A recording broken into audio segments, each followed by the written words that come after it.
Doug Williams, Doug Williams, Michael Vick, Steve McNair, Donovan McNabb, Patrick Mahomes Roman II, Randall Cunningham, Russell Wilson,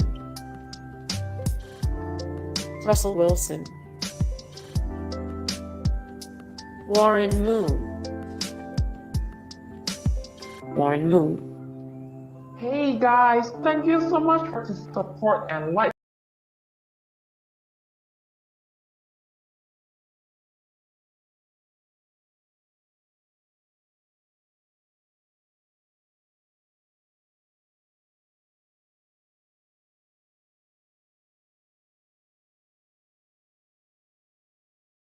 In the Zone podcast. We're excited to do this one. As you can tell, my co-host is once again not in the building. Chantel wasn't feeling great. And to be frank, don't really know a lot about sports. So we're going to go ahead and make this an all-male cast today. On my left, you know this man, he's been on before. You get these brothers coming on the screen. I'll introduce them in a second. You have seen them all several times. My man Chris, what's happening, brother? What's going on, bro? Man, you know, same thing, different day. I know, team light skin in the building, baby. You ain't already know, baby. Hold it down. Man, that's all we got, baby. We all we got. And then we got on the screen, on the top, you know this man. You've heard him. You probably missed him. My man, J. Maul. What's going on, baby? What's the good word, good brothers? Oh, your mic working today, baby.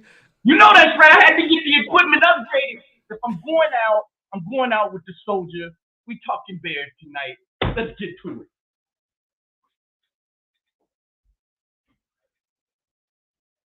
On them out in the motherfucker in the trash in the back. You just grab one out the dumpster. Right, man. See, that's why I put my sunny shades on. I knew you guys was gonna try to shade. I put the sunny shades on tonight. Hey, I ain't shading them, not tonight. I love that man. I love Fields, but we gonna talk some real talk about it today. And then in the bottom middle, you know this man. He's been on several times. He said we could not have a real intelligent sports conversation without him being here. So here he is to lend his brand of intelligence. My man EY, what's happening, baby? Hey, what's happening, man? What's happening, everybody? Yeah, and you can't talk sports without us, at least one expert on the panel. But I will say that it's hard to hear your mic, man. Have them turn it up a little bit. All right, give us a little volume over there. Both of ours or just one? Hold on, it's better. We better here. We better. A little bit. Better? It's a little bit. All right, don't be scared to turn that volume up, engineer. Yeah, it might be on his end. He might have All right. Anyway, hey y'all. So as we gonna get it going. Let's start here. We are really gonna surface today around the black quarterback in the NFL in general, and we're gonna deep dive that a little bit later. But we all know what just happened. We know our man Justin Fields just got moved to the Steelers for a bag of hot rhymes and some and the Steelers once again pimp us. I'm sick of this shit. But anyway, so I start this out by saying I wish that young man well. He suffered the slings and arrows here in Chicago well. Anybody that said he was set up to succeed in the best way would be disingenuous. I will definitely not say that. But he also had some issues and failables himself that he did not overcome that he could have, in my opinion. But we're going to dive into that. Chris, what was your first reaction when you saw the news? My first reaction when I saw that was disappointed. Okay. Disappointed because I thought, really, you talking about a quarterback that you guys come into the offseason and you go and grab Keenan Allen. You go and get DeAndre Swift. You improved the offensive line as far as depth-wise, because one thing that we know as Chicago Bears fans throughout these last 3 years is he has been our quarterback, that our offensive line depth has really been hurt because the offensive line hasn't really even got a chance to play together. and you look at all the weapons that he's going to have, the trials and tribulations that he's going to went through, and he never had a roster like this. And now all of a sudden, he's gone. You go and ship him to Pittsburgh, Steel City. I know Eric is loving that over there. I know he loves that. And I don't know. He's not really a Fields fan. We don't get into that though. He'll be a good backup. He's a solid backup. and you believing in Russ. I used to love Russ, but man, Russ ain't the old Russ. Look like he been messing around with Sierra too much. You see how thick she is now? I don't love Russ either, man. But both of them are better than Kenny. Well, Russ I is was about to say, Nah. Yeah, Wait a you minute, right. Eric. You right. Keep on talking. You know what you said, E. Wait a minute, Eric. You Not right. that long ago, you said you would take Kenny Pickett over Justin Fields. Yeah, and I still mean that. Let me just say this. This is what I meant to say. Our quarterback situation is better now. I get that. Absolutely. All right, so disappointment. All right, I feel that. Jamal, I'm afraid to even ask you, bro. Wellness check. Are you okay? Are you all right, brother? Have you gotten over it? You've been mighty quiet these past couple days. I've been worried about you. Nobody called to check in on me. Me out there, but they're feeling horrible. I'm not gonna front, man. It's taking me a couple of minutes to get beyond this because I had invested a little too much into the QB position of the Chicago Bears. When so much else is wrong, it You was got all to mute us coaching. when they talking. They still getting that feedback. From the head coach to the offensive coordinator to the QB coach to the passing game coordinator. There's so many people who are responsible for that dismal product that was put on the field. For them to get rid of the one person who was professional throughout that entire time period is crazy to me. And so here's what's been happening. My man said it best. Over the last 3 years, we've done nothing but improve. We've improved in every aspect of the game, from the O-line play to the receiver play to the defensive play. And now all of a sudden, you're going to upset the apple cart by gambling on a college QB, hoping he's the good. You know how many times a college QB turns out not to be anything? We got a bona fide professional. Yeah, he wasn't everything we wanted him to be, but that's what coaching is. Coaching turns that around. And we got us a whole new regime of coaches for the most part. But you get rid of your experienced QB, I am flabbergasted. Are you giving Daniel Jones all those excuses? Hold on, unmute us. All right, so wonderful diatribe, Jamal. I'm glad you kept it short. Short for you, that is. Eric, I saw your hand waving a couple times. What's your opinion on this, brother? Yeah, because I'm wondering if he's giving Daniel Jones all of those excuses, or Mac Jones all of those excuses, or any of these other bum quarterbacks all of those excuses. You're not. You're just calling them bum quarterbacks. I'll come back on that. More importantly, what was going on with the Giants and what's going on with these other programs, I'm not that involved. I don't know how their progress has been going. I haven't even checked on their coaching. But I saw what was going on with Chicago. I have intimate knowledge of how we were progressing.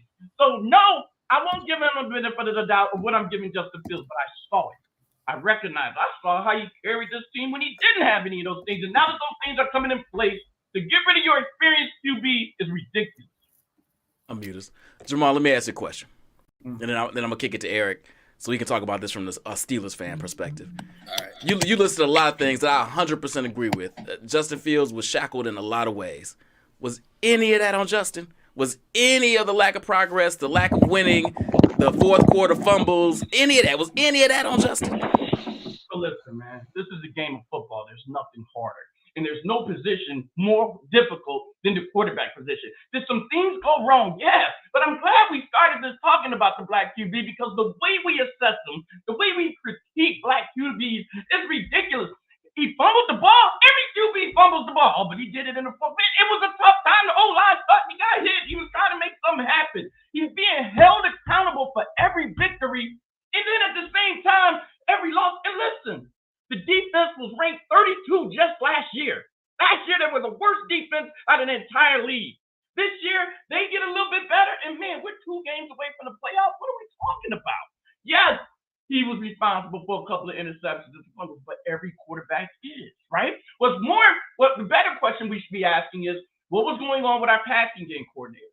Why were we in I can't even think of the play now. With screen heaven. Why was every other player screen? Why did defenders able to call out our plays? Why do we never have a route where we had a receiver pretty open? And shout outs to my man Moore, who had the best season of his career with the QB who obviously can't throw. When he had a decent target, all of a sudden his numbers are off the chart. Cole Kmet has the best season of his career under a QB who's being lauded as a running back. Stop the games, man. Stop the games. Eric, bring it in, and I'm gonna bring Chris back. Man, that is so much nonsense. Okay, so from what I saw of Justin Fields, yes, he has moments in games that make you say, "Whoa." I remember seeing him live as a rookie against my Steelers, and he had a couple of moments in that game that I said, "Whoa, this kid is might be really good." But I see the same thing after year 3 that I saw after year 1. He has not developed as a player. And you can, I mean, it's his percentage is still, I mean, it got better and he's still one of the worst in the NFL. Like at a certain point, the quarterback touches a ball on every single play. He is the most responsible player on the field for how your offense goes. When you see the great ones, when you see the good ones, they don't. Tom Brady spent years with no real dominant number one weapon. Patrick Mahomes, his offensive receivers led the league in drops, and you don't know one of his offensive linemen right now. And all he did is win Super Bowls. So eventually, you have to distribute the blame and the credit based on how often and what impact this player can have on a game. Justin Fields, at the end of the day, was what, 10-28? That's who he is. You are who your record says you are. And he had plenty of times. You say, "Oh, well, he fumbles every quarterback fumbles." They do, but they don't fumble with 2 minutes to go in the fourth quarter. They don't fumble then when it's a chance to win the game. Justin Fields does. Kenny Pickett is a very, very below average quarterback. But you know what I kind of liked about Kenny Pickett? When the game was close, we were going to win that much. That's the difference. That is why when you ask me would I rather have Kenny Pickett than Justin Fields, that's it. I don't think he necessarily has more talent, but when the game was on the line with 2 minutes to go, I felt like we could win that game. You don't feel like that as a Bears fan with Justin Fields. I'll tell you what, Eric. When you and I chatted about this online during Steelers games, Kenny Pickett would suck until he didn't suck. And I would agree, he would suck into that fourth quarter, middle of that fourth quarter, and he'd throw some darts and get the W. Completely agree with that. And as Bears fans, let's be honest, and I'm about to toss this to Chris, when it'd be the fourth or it'd be like a game-winning drive or the drive before the game-winning drive, you get that pit in your stomach. That would be like, he about to do some shit. He about to fumble. Something bad's about to happen. It was the same shit I used to get with Cutler. I'm like, here come the interception. Here comes something. And if we're being honest, we knew we felt that way. Come on, Chris, talk to me. First of all, Eric sound like goddamn. Are you and Shady McCoy brothers or something? Both of y'all sound like some hating ass dudes. I sit up there. You know who else defended Kenny Pickett bum ass? Shady McCoy. They went to the same He was on college. there looking like a goddamn fool on that damn show. You probably Sitting got up mute there that too when we talk. looking at what's her name, Joy, to come bail his ass out to help him out with his talk, his positive talk about how good Kenny Pickett was. First of all, let's get one thing straight. Justin Fields' entire time here, was his offensive line good? Yeah, Nah. How about his defense? Was it good? Last year was pretty good. Last year was okay. Yeah. It was okay. Yeah. But they still averaged his 3 years here gave up about 24 to 25 points per game. All right. How about his receiving core? It's all right. Yeah. Okay. He been through 2 head coaches. Has. 2 OCs. Has. Matter of fact, Getsy makes fucking Matt Nagy look like fucking Andy Reid. Facts. That's how bad he was. And yet, everybody wants to, not to say that Justin didn't have his troubles too. That's all I want to hear. That's what I want to hear. Come on. Justin did have his ups and downs, and he had problems that he should have gone ahead and corrected. But thing is that he was never developed. You sit up there, you never developed the guy. Then you come in the offseason, you bring in a guy who helped Geno Smith, who we all thought was shit. Damn it, we didn't even know Geno Smith was still in the league. Facts. That's how bad he Not was. that Geno was killing it, but yeah. like Geno was killing it. And you want to talk about Kenny Pickett? What he threw, like 14 touchdowns in 2 seasons? 13 touchdowns and 13 interceptions In 2 seasons? in Yeah, 2 seasons. We ain't saying he good. Nobody say he's But good. he said he better than Justin Fields. Well, I ain't co-signing that. That's Eric saying that shit. He's 14 and one is 14 and 10. The other one is 10 and 28. Well, I mean, goddamn, did one go through a whole rebuild? Did he? The I mean, Steelers hold are on. in the Did middle of a one sit rebuild up right there? now. Did that other guy sit up there and get rid of every high-priced player that they had on their squad? No. Okay, Did they so sit up there and totally gut the damn squad? No. And then what's the crazy part about that shit Bro, is you got to mute Eric when we talk. they did all We'll that. come back to you, EY and Jamal. And literally, in that 2022 season, the Bears had 8 games where they were within a fucking score of either tying or winning the motherfucker. With the whole goddamn fucking squad just fucking cut. The whole damn team broke down to the studs. Even this year, it took 3 fucking historical losses that the defense gave up. Fuck what you saying about the quarterback. 2 of them. They had a 99% fucking chance of winning the fucking game. They lost the motherfucker. Is Denver one of those games? They lost it. Denver was one. Denver was one of the ones. They had a 99% chance of winning that game. That offense went cold, and Justin turned that ball over in the fourth. Oh, well, shit. Exactly. Hell, that's Exactly. because of the offensive coordinator. He want to play dummy ball. He want to hand the ball off. He want shit. Hey, you know what?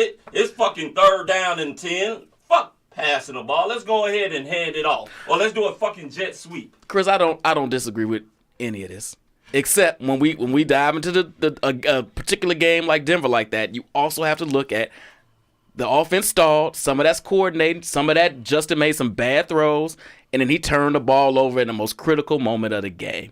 Again, I agree with everything you're saying. All of that shit is true. He had a lot of hurdles thrown in his way, but the things he could control, getting the ball out on time, not holding it so long, not depending on the run as often, 4th quarter turnovers. Let me tell you some two stats that I heard today on First Take. Well, not First Take, whatever the hell I heard it on. The 2 quarterbacks that have the most interceptions, most turnovers, and the most sacks. Eric, this ain't gonna be good for you. It's both of the ones. It's both of the ones up in the past 2 years are Justin Fields and Russell Wilson. Because they both have the same problem that I've been saying for years. They hold the ball too doggone long. Both of them. Russell Wilson has been in the league for, 10 years, and he still has that problem. So that's why I've never been a fan of him. I mean, you show me Russell Wilson throwing a timing route, that'll be the first time you've seen it. Now, let's go back to all these excuses you guys are giving to Justin Fields. Do y'all know that we had Matt Canada, who couldn't even keep a college OC job? I mean, is everybody forgetting that? We haven't had a skill position player make a Pro Bowl since Ben Roethlisberger left. Let's cut this out like the Steelers.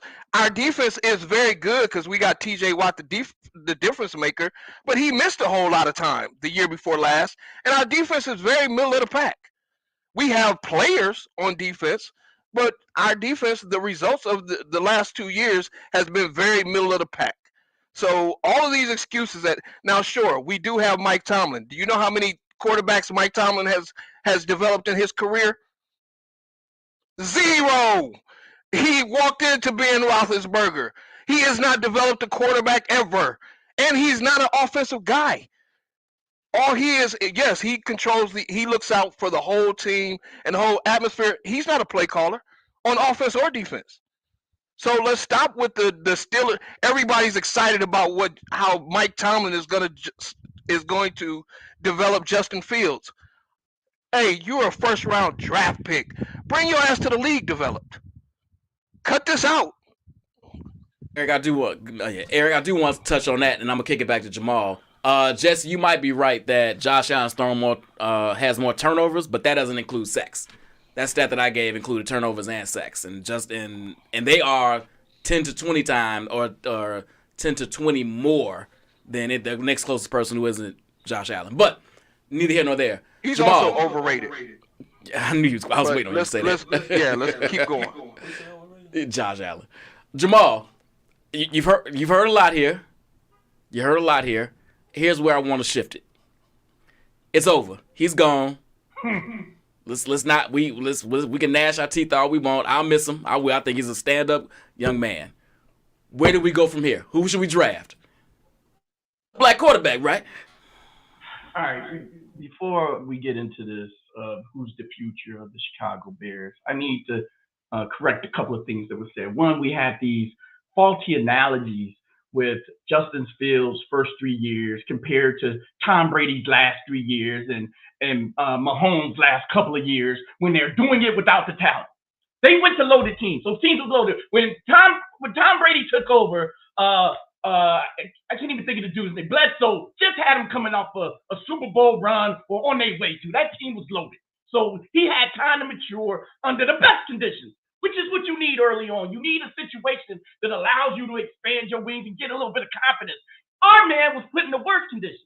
The worst ever. You guys are judging him on late fumbles and then that's what happens when your O-line gives up nothing. There's no blocking going on. What are you talking about? That's exactly what happens when your offensive play scheme is so befuddled. You got 3 receivers in the same location. Yeah, probably going to get intercepted.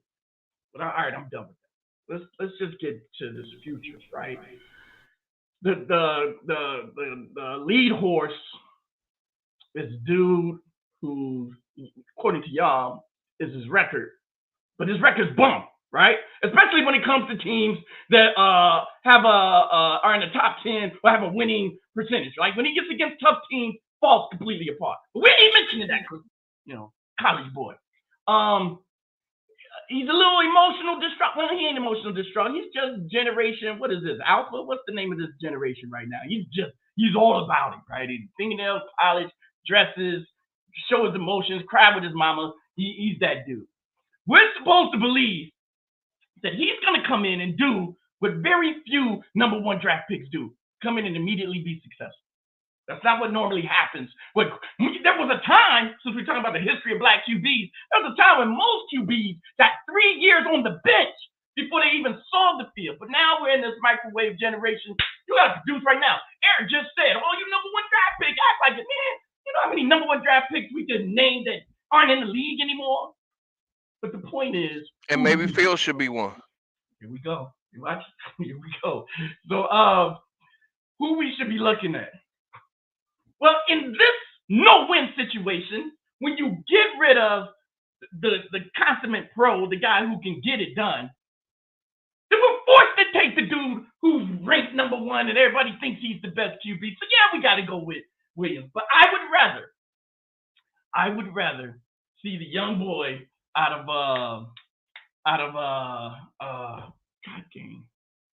not the LSU kid, because he had some real struggles before he got over to LSU. The kid from Washington. I like that. Right. He's got all the. Yeah, he crumbled in the big game, but Penix. Penix. Yeah. Penix. But it wouldn't be me. Bills would be my QB right now. Talking about. Don't call that old ass man a young kid. mute that man. Who Penix? Penix got knees as bad as me. Get the fuck out of here. Been in college. He should have a great grad degree by now. Good. Damn. Y'all don't want running QB. Y'all want to do stay back there in concrete, toss the ball. What we talking about? Now all of a sudden you want an athlete. Stop it. No, hold on. Mute him. Mute this man. Chris, and then I'll swing back to you, EY. Where are we going? Now, I do want to say one thing to what Jamal said. He had a mediocre to good season. I'm talking about Williams this year. But the same thing as we talk about Fields, his O-line was decimated. His defense was shit. He didn't have no wide receivers. Same shit. The year before, when he had better talent, he won the Heisman and he won a hell of a lot of games. So let's not just judge him on this season, because the same things Fields was dealing with, he was dealing with trying to play hero ball. That being said, Chris, where we going? All right, so when you talk about Caleb Williams, I'm not a Caleb Williams hater. I actually like the kid. I'm not too fond of his, as they say, Justin Fields got a coat. I like to call them the Caleb Williams tramp stampers. You know, they got a little tattoo of his name or his face on a, you know what I'm saying, upper part of their ass and shit. So when it comes down to him, no quarterback in college last year had more pressure, at least that was supposed to be good teams anyway, had more pressure to score on them than Caleb Williams because his defense was so poor. I will give him that. He did play a lot of hero ball, but he still is a guy that does play a lot off script. You know what I'm saying? Off platform. He sits up there as a rocket for an arm, quick release. He's not the anticipation thrower that a lot of people are looking for in the NFL. That would be Jaden. Yeah, that's going to be something that he's going to have to slowly and learn how to develop. He won't be playing Pac-12 defenses either every week. So all that running around, going in the fucking circle, juking this way like he fucking Barry Sanders and then throwing the ball to a guy that's wide the fuck open, that shit ain't happening in the NFL. He'll get killed. I think they will have to go with him just off of the simple fact that Poles had the number 1 pick last year. He was well within his rights to pass on that, but nobody saw CJ being who CJ was. And if you said you are, you're a fucking liar. So nobody saw that. Thanks. When you sit up there and you got to pick him because he's supposed to be this generational quarterback. Me personally, I think that he's good. Do I think that he's generational? I don't know. You know, they think that he's the fucking Messiah. He's going to come to Chicago and he's going to walk on Lake Michigan water. He's going to come into Soldier Field. He's going to feed 60,000 fans with 3 pieces of fish and some damn bread, you know. So that's how a lot of these people look at him. You got to go with him because after that, there's no excuses. The only thing that I'm nervous about is that we all know that right now that Matt Eberflus is on the hot seat. And what we have seen previously, whether it be Matt Nagy coming in, didn't draft, he came in, Justin Fields, was Justin Fields his quarterback? Yeah, Justin Fields was his quarterback. He got fired. The same thing that happened to Mitchell Trubisky. John Fox. He didn't want Mitchell Trubisky, but they still drafted him. Wasn't Matt Nagy's quarterback. Now, if you sit up there and this kid is going to have unfair pressure on him because the Chicago Bears are going to have to make the playoffs, I think, in order for Matt Eberflus to keep his job. So now you're bringing in unfair pressure on this kid to sit up there to come in here and win. Even though he is going to have more weapons than any quarterback that was drafted first overall in NFL history.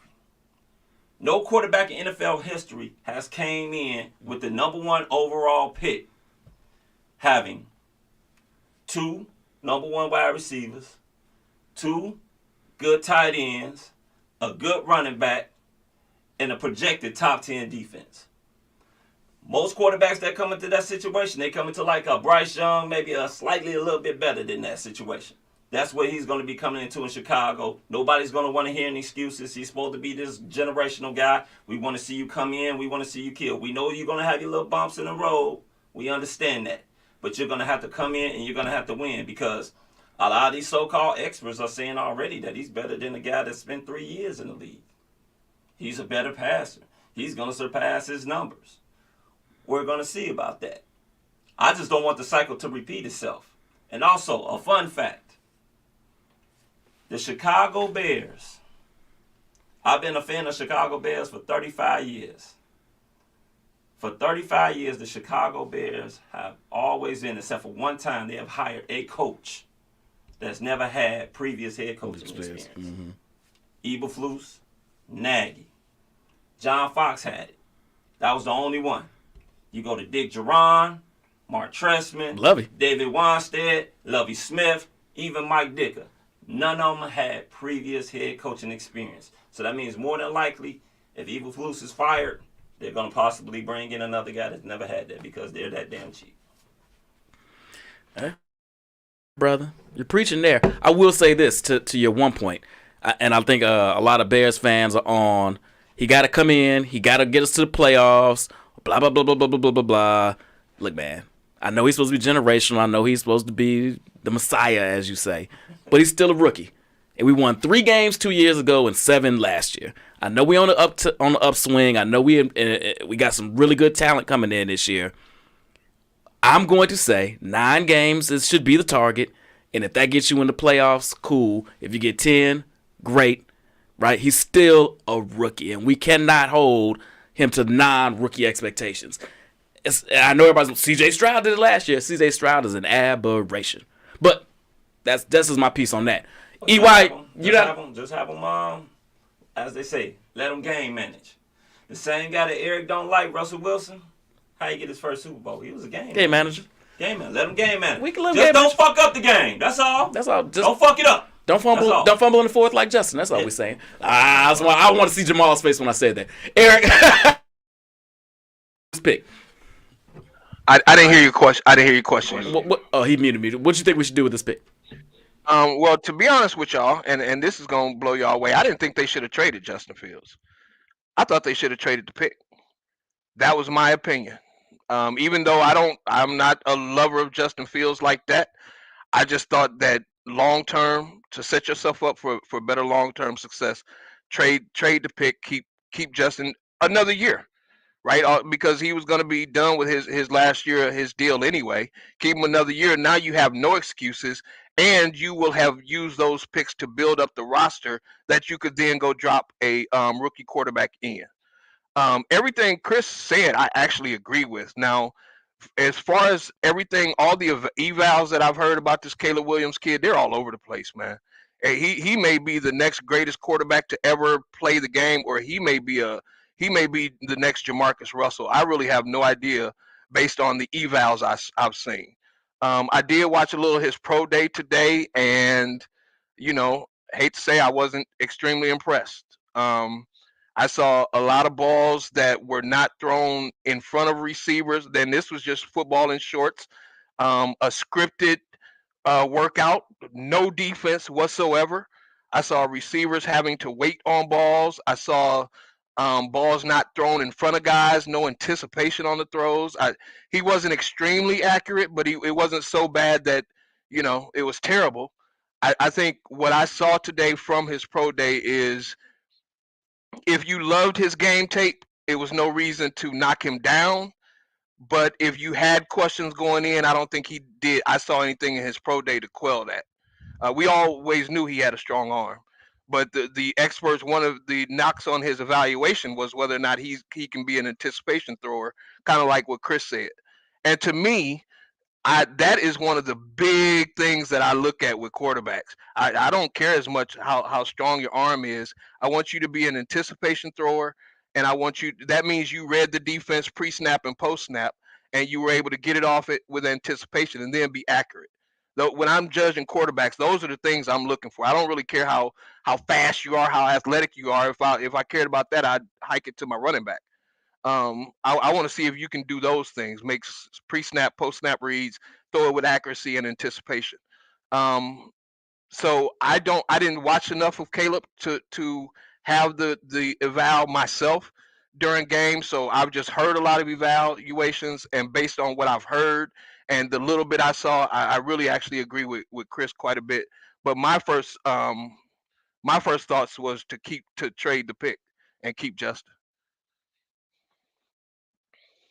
Look, Joe said when he agreeing with EY, he don't know where the world is coming to. Hey, that means he's a smart man. Mute up Eric for me real quick. So no, I hear you, EY, and truth be told, and I'm gonna say it here first. I don't think Pose, and I think Milo said, what up, Milo? Might as well say Ern, Ev, Mike Gully, Jesse, Joe, Milo. I seen a couple of y'all running up. What's up, people? Kevin Dean, yeah, I saw him in there. What up? I think to Milo's point, he gotta pick him. He gotta pick Williams, because if he blows up, you won. If he fails, you'll say, I had to pick him. All y'all said he was the best. Exactly. So it's kind of ass coverage. I really like Jaden. I really like him. He had the most, to EY's point about anticipation, he had the most throw your receiver open or throw it in tight window, best completion rate in the country last year. Well, he was also the only guy out of those quarterbacks, I think besides maybe J.J. McCarthy, that actually played in a pro-style offense. Mm-hmm. You know, he played a little bit under center. He was out there from the shotgun. You know, the style offense that they were running was more pro-style. So that's why a lot of guys, especially Dan Orlovsky, he came out. I don't know how much we want to trust Dan. D.O. Dan came out and said that actually Jaden Daniels is his number one quarterback. A lot of people didn't agree. You got some people out there that say, oh, well, he threw to 2 possibly top 20 wide receivers. And he did. And he did. But the thing about this, nobody knew about Brian Thomas before last year. Now, Malik Neighbors, he was okay, you know what I'm saying, the previous year. But, you know, this guy won the Heisman. A lot of people say, oh, well, he didn't look so good at Arizona State. Well, last time I checked was Arizona State out there for football. I mean, did they bring in top prospects? Hell no. So, but I'm scared about his size. Just my same concern I had about Bryce last year. He's a little bigger than Bryce, but taller too. Taller, yeah, a little bit thicker, but still a small dude. That does concern me a little bit. Hey, he can put that weight on, put his ass in some creatine or something like that. He used to do back in the day. Put something on his ass. He'd be all right. My high school coach used to always say this. You can teach a motherfucker how to throw. You can teach him how to run. You can teach him how to run routes. You can teach him how to catch. Can't teach God-given ability. That shit's natural. That's what God gave you. You can't teach that shit. And that's what I was trying to tell. I was hoping that Pose would listen, but he ain't fucking listening to my ass. You can't teach. Y'all should have had him on the show. Man, I wish I could. If I could stalk the son of a bitch, I would have. But you can't teach a guy being 6'3", 230 pounds, running fucking 4'3", got a cannon for an arm. You know, you can't teach that. Hell, obviously you can't develop it because shit, they didn't fucking develop him at all. Well, we could at least. Yeah, at least we couldn't. And I'm hoping if Caleb is the guy, I'm praying and hoping that they do develop this guy. Let Shane Warren use whatever magic that he used on fucking Geno Smith, whatever little pixie dust he put on his ass, and he puts it on Caleb Williams as well. It's a no-brainer. You got to go with Caleb, as much as that stings and pains me. Come on, we gonna support the young brother. No, I'm damn so supporting. I ain't going out and getting a some bitch jersey, but until you will, until you do. Nah, fuck that. Hey, all right. So let's shift it a little bit. So we talked about the Bears and we talked about our QB situation, but let's talk about black QBs in the NFL in general and our history with them. Obviously, you know we've come from the Vince Youngs and all those type of cats, and then we had Steve McNair and Donovan McNabb, and we had Cordell Stewart and Randall Cunningham. We had a lot of great and not so great black QBs. But Chris, I'm gonna lead you off with this. Do you think? Let me rephrase this question because I already know the answer to this. We are in a better position with black quarterbacks than we've ever been. We got 3 that's probably going to be the number 1, 3, top 3 picks. If you list the best quarterbacks in the league right now, at least half of them are black, probably.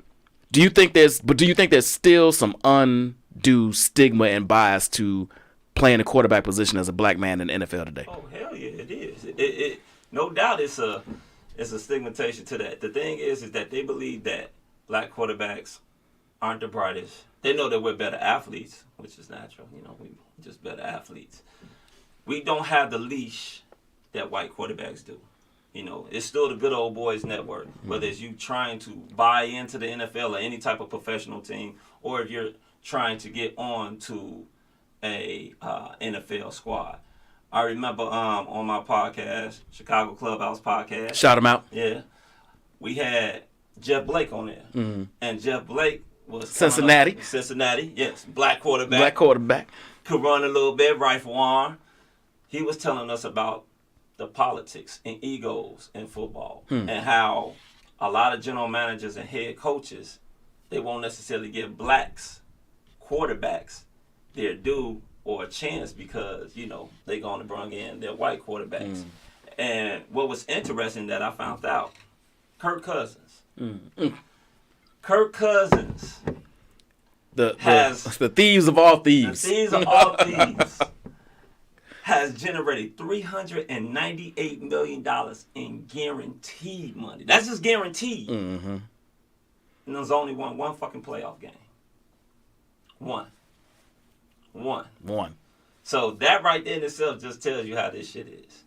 Russell Wilson ain't made that. And Russell Wilson, if you look up his numbers, even though Eric don't like him, his numbers have been comparable to a guy like Aaron Rodgers, who also puts up great numbers in the regular season, but come playoff time, little Aaron shits the bed. He's a bedwetter. He sits it. So yes, we do not get we have a shorter leash I see what you're saying. than white quarterbacks do. I see what Our you're saying. leash is real short. Theirs is long. They stay in the league a lot longer. Yeah, We all do of not. that. All of that. All right, Jamal, I see you taking the gulp. I got you next, EY. Jamal, don't you come on here ranting. You, I already know you, brother. Come on, bring it. So I heard a lot of grace when we were talking about Jaden Daniels, right? He was at Arizona State. Things weren't the best. But hey, had a good year just recently with top-notch, fully loaded LSU. Hey, let's give him some grace. He might be all right. That's my last piece on JF. I'm gonna let that go since he got no grace. But that's what we're talking about right now, right? The legacy of black QBs in this NFL.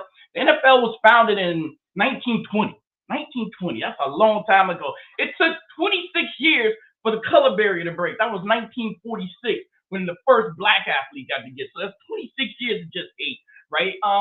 From 46 to 69, we get our second black QB. No, we get our first black QB in 1968. And then 1969, we got the second one. So it took a year, then we got 2.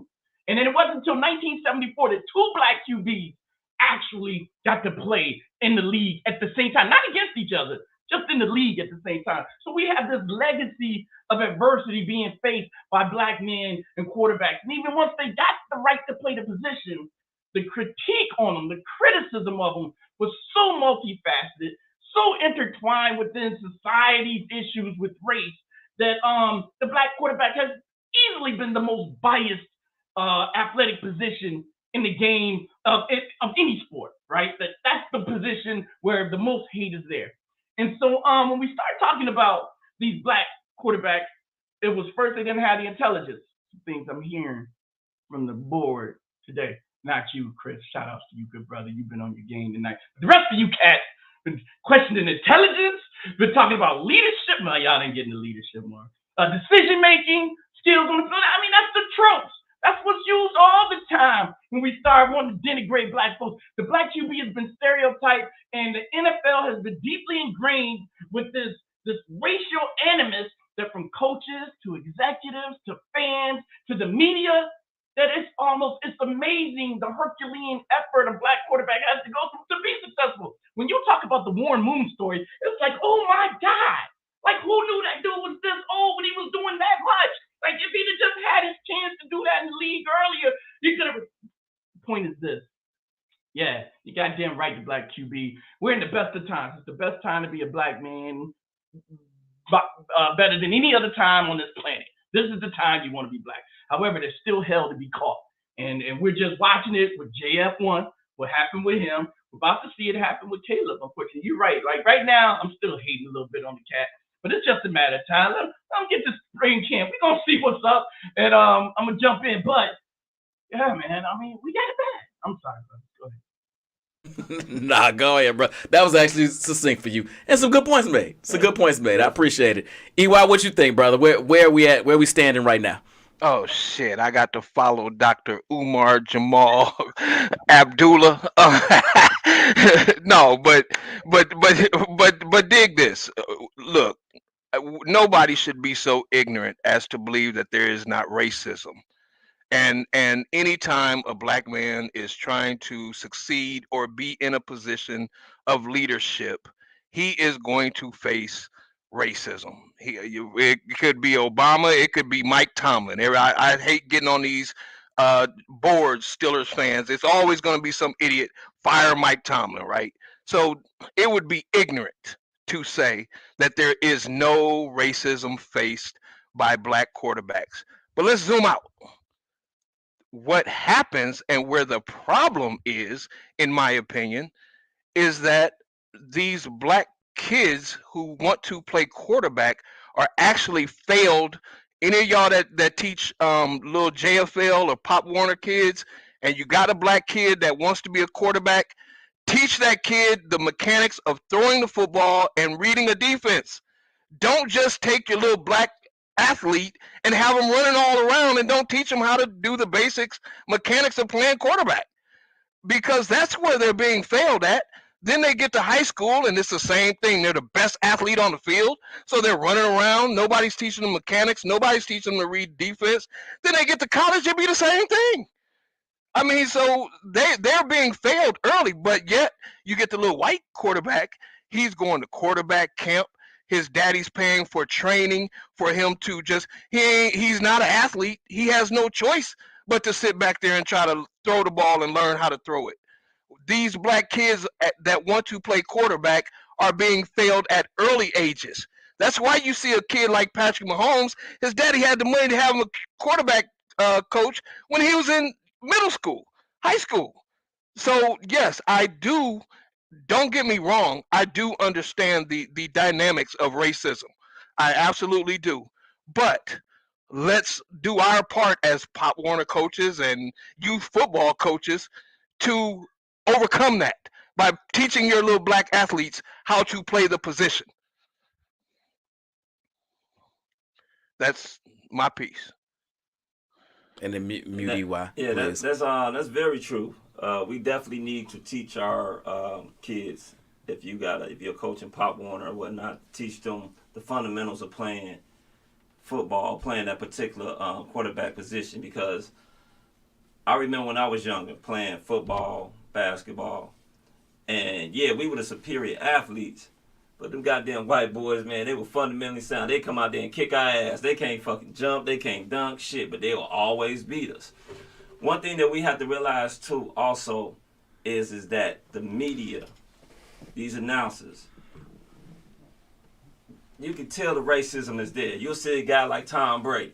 Tom Brady, every time before the game, he go in there fired up and then so look at the power, look at the passion and the fire in Tom Brady. Look at him go. Look how he's pumping up his teammates. Black quarterback going there. Oh, he's trying to show his teammate up. He's all in it. You can't do that. You can't be in your teammate's face like that. But Tom Brady and a lot of these other white quarterbacks, when they do it, it's them sitting up there trying to help their teammate out, lift up their spirits, show passion, fire. We don't get that. We showboat. That just ain't the QB. And we just sit up there and dogging our teammates out. That just ain't QB. That's why wide receivers, who are mostly black, get the diva tag, diva right? Tag, yeah, right. Exactly. So, Chris, let me ask you this. That's a good point. So, I think everybody agrees at this point we are probably at the best point we're going to be at. We've been at, I should say. Where do you see the future of the position go for black quarterbacks? Like right now, you got Lamar Jackson. We still got Fields in the league. We got obviously Mahomes.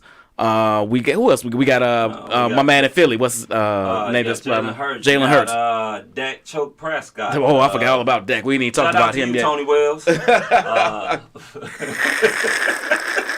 I forgot all about Dak. We need to be talking about him. Yeah.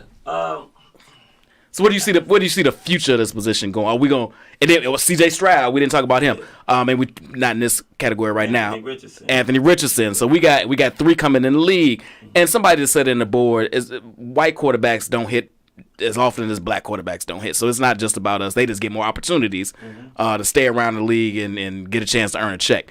But where do you see the position going? I mean, right now, there's probably more black quarterbacks in the NFL than there has ever been. Absolutely. At any time. More starting black quarterbacks in the NFL than there has been. In Deshaun Watson, we've got about massage Deshaun. Yeah, give me some sticky or something. It's going. I can see it going in a good trajectory right now as far as us getting more black quarterbacks in there. The only thing is that we're still not considered to be on that level as far as Eric was saying, being able to do like the fundamental things, being more accurate, having more anticipation throws, being able to, go up to the line of scrimmage and check out of this, audible out of this, being able to read the defenses. So those are a lot of things that we're still behind that. I don't even know if they're teaching it to these kids, to be honest with you, because I'm trying to figure out how come a lot of these white quarterbacks, they can come to the line. They may not be as athletic. Like you look at a guy like Drew Brees, Tom Brady, some of the least athletic guys that you ever meet in your life, but them some bitches was methodical, goddammit. They can sit up Peyton there. Manning. Peyton Manning, yeah, they'll sit up there and tell you, hey, yeah, fuck, boy, guess what? I already know what defense you in. You in the cover 3. Watch me eat this shit up. So we have to get to that understanding, like Eric said, we got to start having that start in the lower levels. And also, this NIL is fucking a lot of shit up, too. This transfer portal. These kids, these generations that's coming up now, these kids are, I call them the privileged generation. Everything is being given to them. They're not working hard for shit. If this shit don't work, guess what? I can quit that shit and go somewhere else. So we have to step that up. We just got to hold them more accountable. And we got to be better as teachers and develop these kids. You know what I'm saying? Because that's what they're doing out there. The white kids, they getting developed. They spending that extra time. They're doing what they're supposed to be doing. That's why they're ahead of us as far as when it comes to QBing. Yeah, it's more of us coming. But when you look at it, shit, the white quarterback's still getting paid more than the black quarterback. Facts. EY, what you think? Where we headed? Where's the future of the position headed? So what I'm happy about is that we have enough black starting quarterbacks where we actually have tiers of them now, right? We can look at the Patrick Mahomes as a tier different from a Dak Prescott, as a tier different from a, whatever, all the way down. That wasn't the case some years ago. Only a few were even in the league. So what I hope is kind of what I said, what Chris alluded to, is that we just I think there is a bright future there because some of these guys have kicked down the door and said, no, we're here. We're playing quarterback. There's several of them at the college level. What I just hope is that we continue again developing them at lower levels, where when they get to the NFL and college and NFL, they're able to walk up to the line. Patrick Mahomes. The reason that those unathletic guys could do that was because of the development, the film study, the coaching, the training at such early ages. You see, a Patrick Mahomes is able to do that. We're seeing a CJ Stroud be able to do that.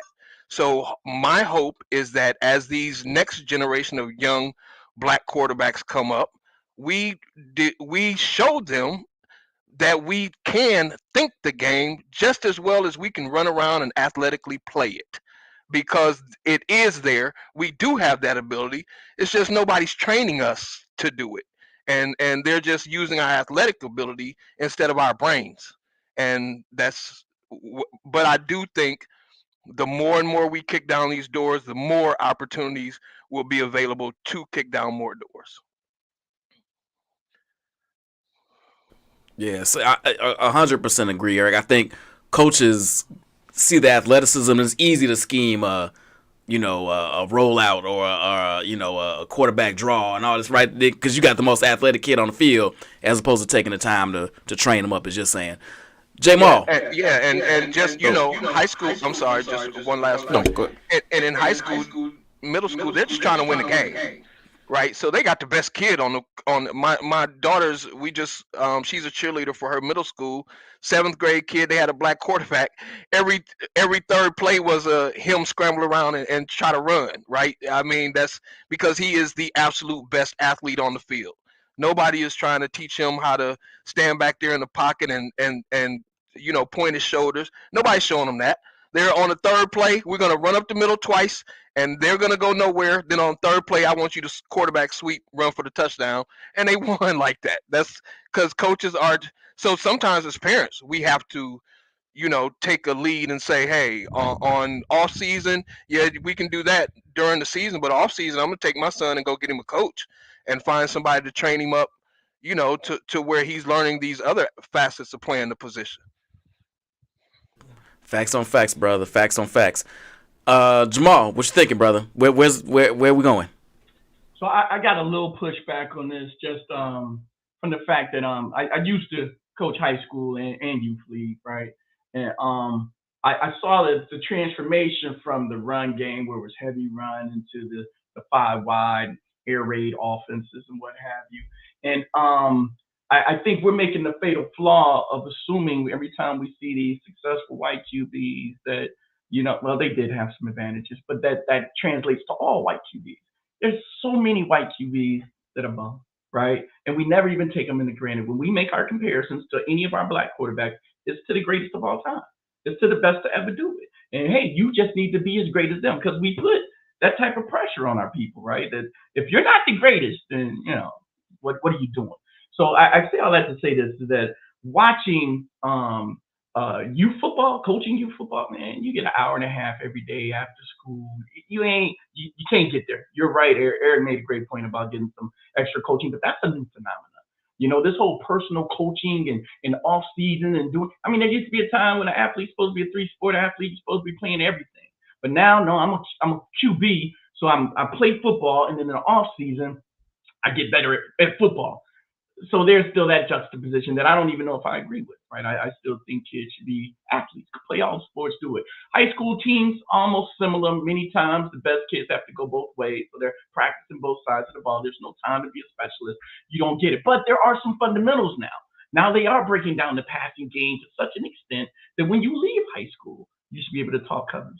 You should be able to talk pre-snap reads. You should be able to talk adjustments. You should be able to call out the mic and know if this man is on. You should be able to do a lot of those things. But not every high school coach is a good coach, right? It's so hard to win a game at any level of the sport that once you figure out how to win the game, that's what you do. Like I'm a wing T coach. I'm handing the ball to my 3 fastest kids.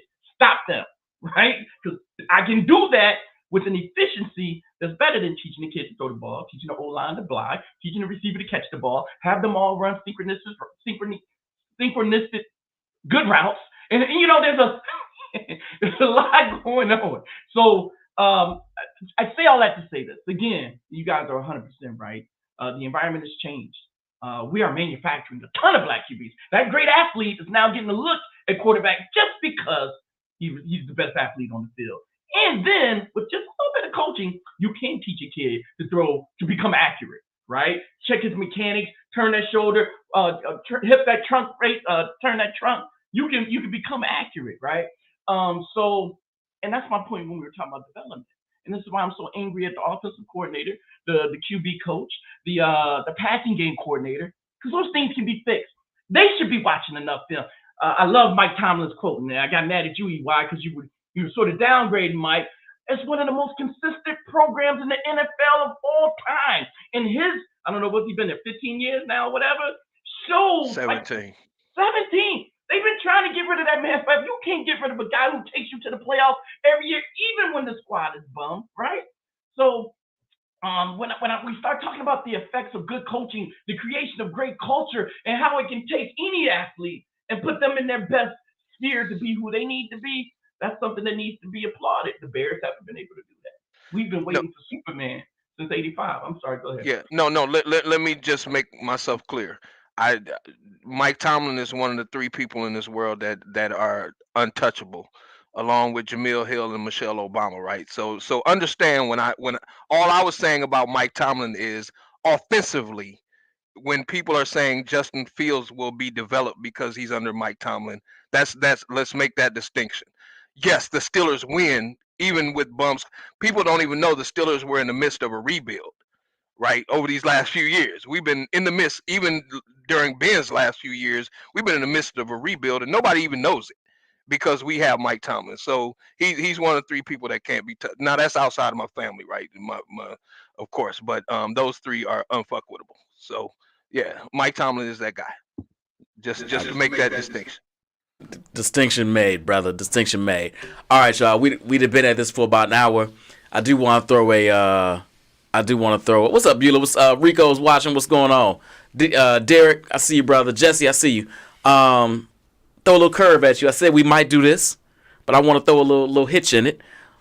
Let's do a quick couple of round robins on black QB drafts. I want you to draft your favorite and or best black QB.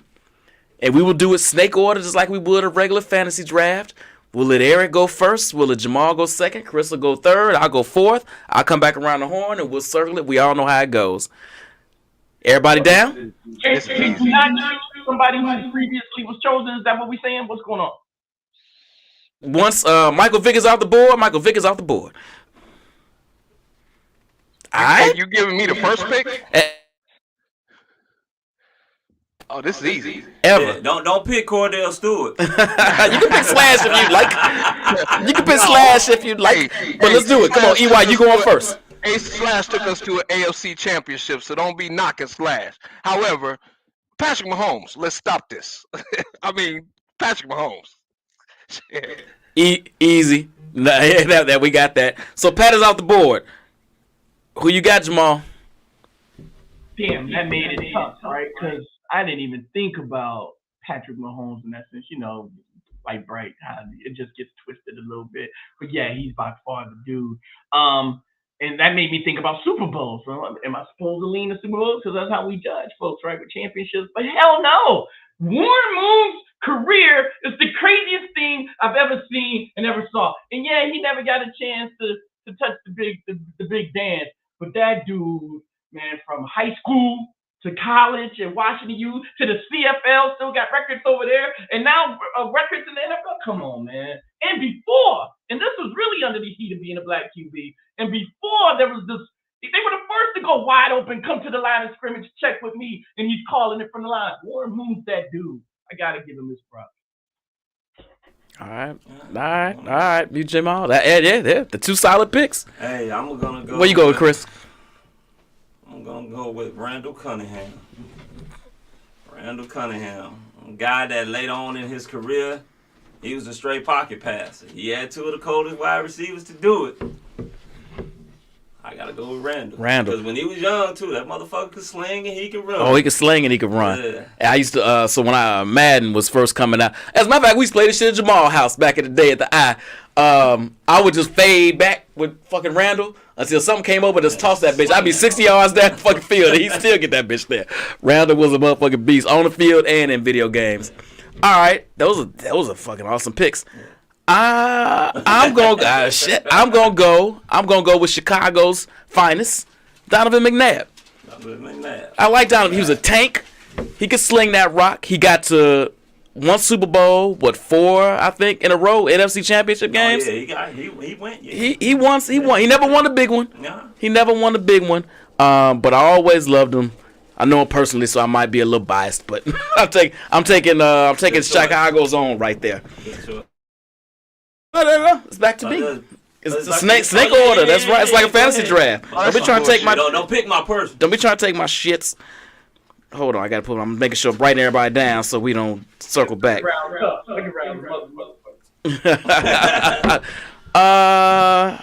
Next round. Woo.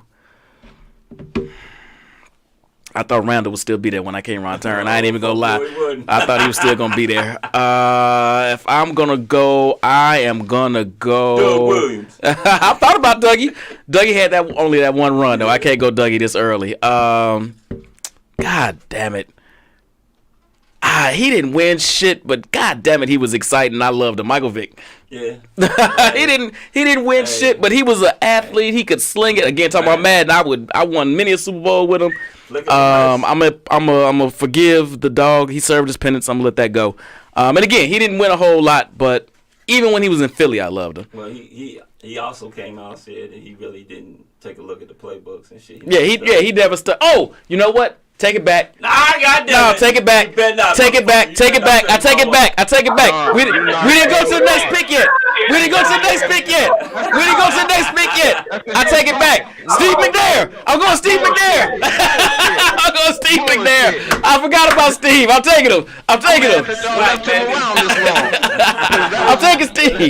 taking Steve. Talk about the swag, baby, swag. Alcorn State. Stevie. I was in high school seeing Sports Illustrated talk about Steve McNair. Steve McNair was one of the coldest quarterbacks, black quarterback, and that was my favorite. I thought it was gonna be my turn. I forgot you said Snake. Yeah, that was gonna be my. I thought y'all had left it for me. That was my pick. No, that's on me. Yeah, I am going to go with Lamar Jackson. Okay. And the Lamar reason early. why I'm gonna go with Two Lamar MVPs? Jackson, 2 MVPs, but people give Lamar Jackson a lot of shit. Somebody tell me, when has Lamar Jackson ever had a number 1 wide receiver? When has Lamar Jackson even had a number 2 wide receiver? Lamar Jackson's best pass catcher has always been a fucking tight end. You want to talk about people that I know people sit up there and say, oh, well, Lamar can't pass. Motherfucker, give him some goddamn number 1 wide receivers. Give him a fucking number 1. Hell, fuck that. Give him a number 2. Give him at least somebody that's comfortable on number 2. And I ain't talking about Odell, old ass motherfucker had 2 damn ACL injuries and shit. Fuck that. Give him a number 1. Do that man his due justice. Man, He's going to want 2 they MVPs. spent a number 1 draft pick twice on wide receivers, and they're still running the triple wing option offense. Paul, who you call number 1?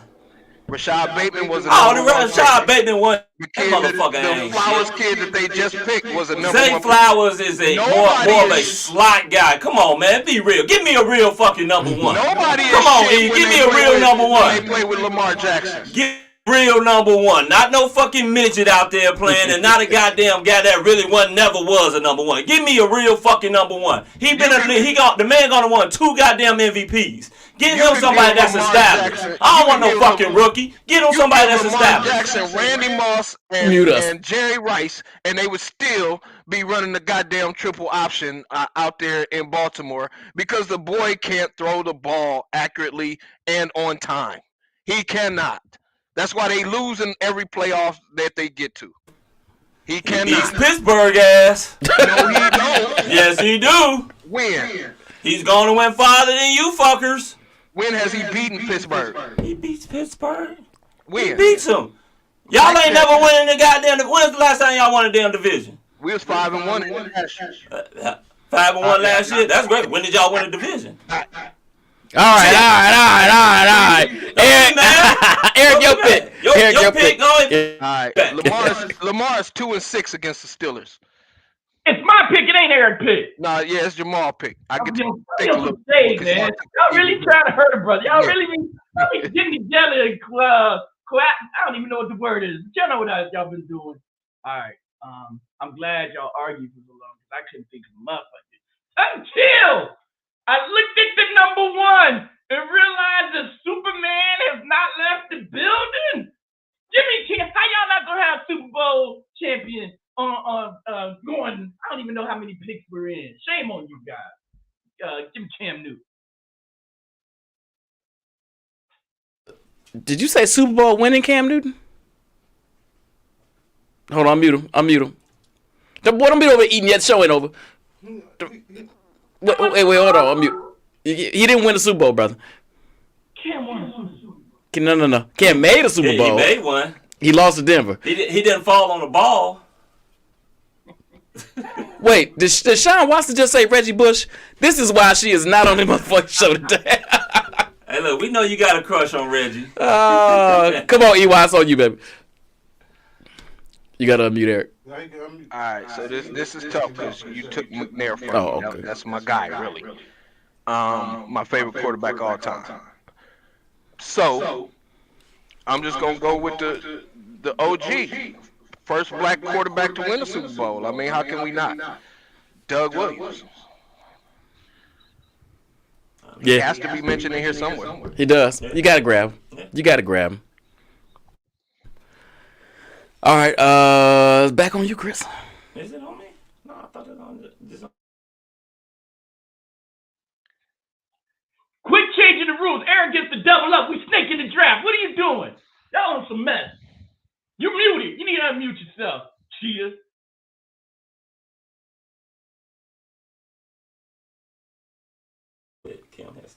My bad, Jamal. I forgot who picked first. Get on me. All right, Damn, so it's my turn again.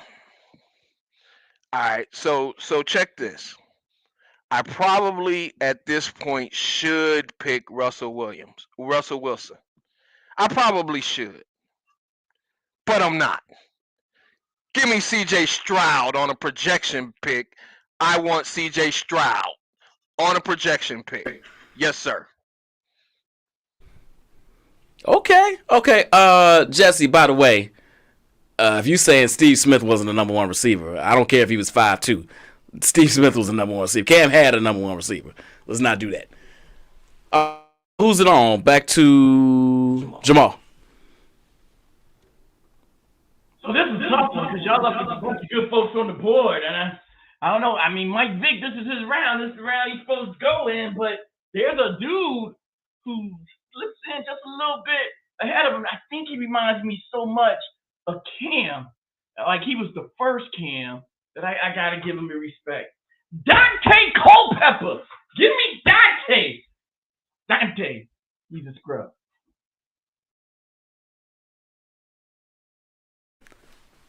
Dante used to sling in Minnesota, no doubt. Yeah, man. Dante had a cane. He had some small ass hands, but he could sling it. But he could sling it. I am going to go with my pick will be actually the dude that probably got the baddest motherfucking chick out of them all. I'm going with Russell Wilson. Russ, let him cook. Man, I wish we could put up a picture of Sierra right now. Let him cook. Oh, we could, but we ain't going. I'm going with Russell, man. Yeah, Super Bowl winner. One of the few guys in NFL history that went from being a game manager quarterback to actually turning out to be a superstar quarterback. There's very few quarterbacks that's gone and done that, so I'm going to go with Russell. All right, Russ, let him cook. I ain't mad at that. All right, so technically, how much time we got? We're gonna go one more. Let's go one more round. We still got some quality on the board, and since we left them, and I picked them last time, and I cheated, and we go two. Oh, God, the engineer said we can go two. I just grab two more. Since I cheated and put them back on the shelf, and y'all didn't want them, I'll take them now. Mike Vick. I'm gonna take them right now. Mike Vick. All right. So I'll take Vic again. I already bragged on him when I was talking about him before, so I won't do that. I get one more. Mm-hmm. Shit. Ooh, and here we can start getting interesting. Here's where it starts getting interesting. Yeah, but you got to start looking it up. All right, fuck it. Jamarcus Russell. No, I'm kidding. Let me tell you who I'm not going to pick. Poor City's finest, baby. Mobile, Alabama. I'm going to go. Hold on. You know what? He wasn't even all that cold, but he was my first love as a Chicago Bear fan, and I think the brother got the shaft, and I'm going to pick him anyway. Vince Evans. I'm taking him. That's better. There's plenty better out there. I'm sure I could have thought about somebody else. I could have picked Jalen Hurts a bit better, but I'm going with Vince. I loved him. Vince Evans. All right. I am going to go with. I want to go with Mr. Love You Long Time, Deshaun Watson. Oh. You know. Hey, ain't nothing wrong with having a happy ending at the end, man. Yeah, ain't nothing wrong at all. You just can't make them keep giving them to you. You got to take what was given and leave, brother. All right, that's Hold on, is Tua considered black? Ain't he Hawaiian or something like that? Is he Polynesian? I don't know. Polynesian? Do he do the dance that they do? He like the rock people, ain't he? He might be Polynesian and black. I don't know. I don't know. His head I wasn't picking his ass no way. His head pretty wavy. I don't trust that shit. EY, it's on you, brother. Oh, was it Jamal again? Yeah. My bad, Jamal. I just don't want you to pick Jamal. I'm sorry. I'm glad you had him muted. Going off. Alright, so since y'all all making sentimental picks this round, are we going 1 or 2 rounds? You got 2 more. Alright. I'm going with my sentimental anyway, this is the sentimental round. I'm gonna take a knee. Who? Oh, he go with Kaepernick. Let's go. I gave him the NFL for that dude. Did you?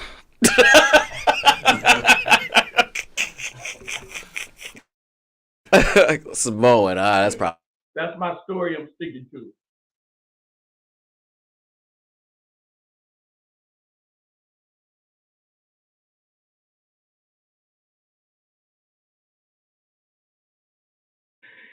Everybody's muted right now. That's right, everybody's muted. It's on you, EY. All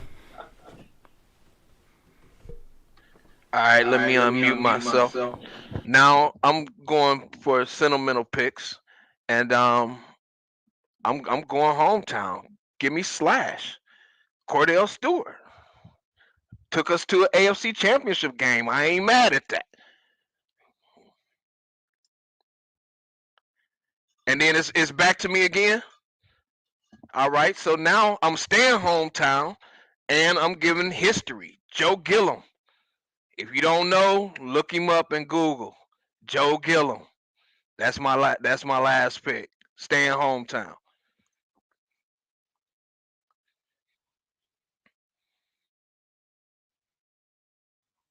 I think it's time we now get to our modern era of QBs. We got to go back. We did leave a couple of young bucks who are on the board showing some skill. We gotta give Jalen a little shout out to what he got going on in there in Philly. Though y'all hit him with that whole accuracy piece and what have you. Uh, as much as we hate on Dak Prescott, I mean, he gets it done during the regular season. You know what I'm saying? So, but the hell with the Cowboys. I'm going with Jalen Hurts. Let's give me Jalen.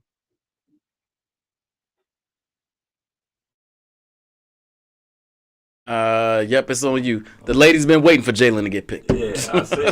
they've been Jalen all the time. Jalen Hurts. Yeah.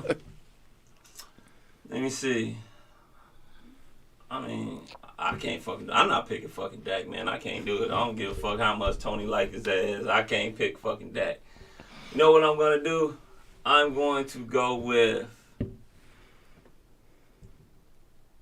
Texas boy. I'm gonna take Vince Young. Vince Young? Man. He was still out there. Young. I'm gonna go ahead and take Vince. I know that ain't a popular. Hey, Vince was the truth in fucking college. God damn it. He was. Yeah. He wasn't bad in the pros. Nah, he wasn't bad. He wasn't bad. He didn't get developed either. Yeah, whatever. Different time. Yeah. Different place. Yeah. All right, so look at these. Jalen is fine. Yeah. All right, so it's on me last. I know y'all hate him and didn't want to take him, but I'll take Dak. Right. I'll take Dak. 12 to 13 game winner every season. He suck in the playoffs, but hey, you know what? No, I'll take him though. As my last round pick. All right, so I'm gonna run down these players real quick. This is a great list.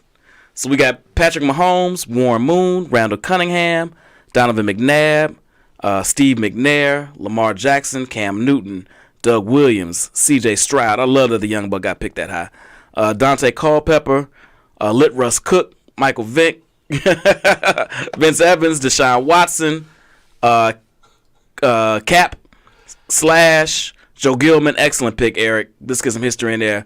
Jalen, Vince Young, and Dak. So I'm gonna ask the crew. We're about at time. That was fun. I enjoyed doing that. Chris, last thoughts. Black quarterbacks, NFL. Any final thoughts about anything we talked about today? You can touch anything. Final thoughts. Bear down. Take Caleb Williams. Black quarterbacks we are constantly getting better and better in the league. Sooner or later, the league will understand that we need to get paid and be just as sucky. Like someone said, Nathan Peterman is still in the fucking NFL. And I'm pretty sure there's a black quarterback out there that's better than Nathan Peterman that's not in the NFL. Outside of that, the Cowboys suck. That's for you, Tony. Talking about I hate winners. And also, Jesse, when I was talking about the NIL, it's not that I'm saying that the kids can't get paid. They can damn sure get paid. Just need to be the cap on that shit. Just can't give a kid a fucking $1 million and then his ass go transfer somewhere else and get him more money. Come on. I ain't got no problem with that. Yeah. I got zero problem with that. Jamal, final thoughts, brother? Yeah, so I think we need to really reassess what it is we're expecting of these QBs. There's a reason why they get paid so much. Offensive system and playbook, you got to have an understanding of that. Pre-snap reads, post-snap reads, footwork and mechanics, ball security, decision-making, communication and leadership, situational awareness, audibles and checks at the line of scrimmage, film study, physical conditioning, teamwork and chemistry, adaptability and resilience, game management. They have to do all those things. They got 3 coaches to help them get it done. There's the head coach, the offensive coordinator, the QB coach. There's also this guy called the passing game coordinator, right? It's just that important. All that to say this, when it comes to developing a QB, it's a team and it's a culture that makes a QB great. I was hoping I could think of the examples of somebody who was bummed somewhere and then becomes great somewhere else. and I couldn't think of it in time before we had this meeting. But that is the case. The reason we see number one draft picks shine sometimes because they came into the perfect system for them. Not the perfect system, period, because there's never a one size fits all. But when things just click and go the right way, that's when we see greatness. That's when we see guys doing things we can't believe they did. Patrick Mahomes at Texas Tech was he gets to Kansas City and he's everything he needs to be. That's special. Tom Brady could barely start in Michigan, right? He gets to New England and all of a sudden he's the GOAT. So it matters. It matters who your coaches are.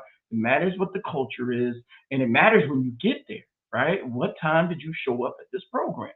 And Justin showed up at a bad time, and I hope Caleb seems to me is coming in at a very good time, and I'm hoping it clicks. I hope everything is made just right, so the little dude with the fingernail polish that likes to wear dresses can get down and do his thing. Shout out.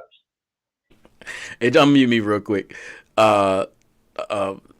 Oh, I'm sorry, you already got some muted. To your point, Jamal, he ain't black, obviously, but I think Drew Brees, Steve Young, I think both of those are good examples of they were all right on the teams they were on before, and then got in the right place, right time, and blossomed. EY, where you at, brother? All right. I got a couple points. One of them is that well, first of all, y'all gotta mute yourself because it's a bad. Oh yeah. Huck. Yeah. So first of all, I am all root for black everything. So what I would like us to do is make sure we developing them babies to be great black quarterbacks. One of my mantras in life is I support black excellence. Black mediocrity is mediocre. I teach my daughter every day. Good is not good enough when great is an option. So teach them babies, develop them babies, and develop them early so that they become the next crop of great black quarterbacks. Last thing I'm going to say is them two black boys playing quarterback in Pittsburgh. Hey, I'm rooting hard for them. On Sundays. But if they don't get it done, they can take their black ass on up out of there too. So let's win some games. Russell Wilson or Justin Fields. Be masters at your craft, be excellent, and let's win some games. Oh, there it is. Hey, first let me say I appreciate this panel. EY, Jamal, thank you for stepping in last second. Appreciate y'all coming in. Your perspectives are always appreciated. And some great points. I don't always agree with them all, but I love your passion and they're well thought out and well articulated, and I can always appreciate that on this podcast. Chris, appreciate you, brother, no problem, for joining us, man.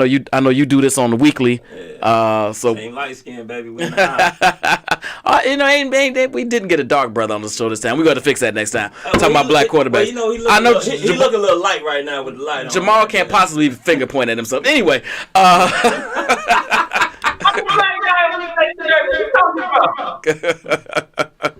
Anyway, yeah. Hey, so I think all of you all made some excellent points, and I agree. I think the future of the position is in great hands with folks like Hurts and Lamar and C.J. Stroud. I think that they are really up and coming. And then we got as EY very, very well put. We got these tiers, right? We got Pat leading the way. Arguably going to be the best. Fields. We got Fields still in the building. Pat's going to fight Brady for this best ever title. I'm super excited about where we're going in that position and where they are in the league and where the league is positioning black quarterbacks as the future of their franchises. This was not a thing not 15 years ago, really, like in this type of way. So I'm super excited about that transition. But I do hope that we can break this stereotype of using our legs instead of our minds more. Man. You know what I'm saying? I think I know we brilliant. We just need to be those seeds planted earlier on. As Chicago fans, let me say this: we mourn the loss of Justin. We'll send up a Jamal. I know Jamal's getting a balloon thing going on 87th Street this week. I love balloon release. But whoever we draft, and it's probably gonna be Williams. Let's support him. Let's not do this.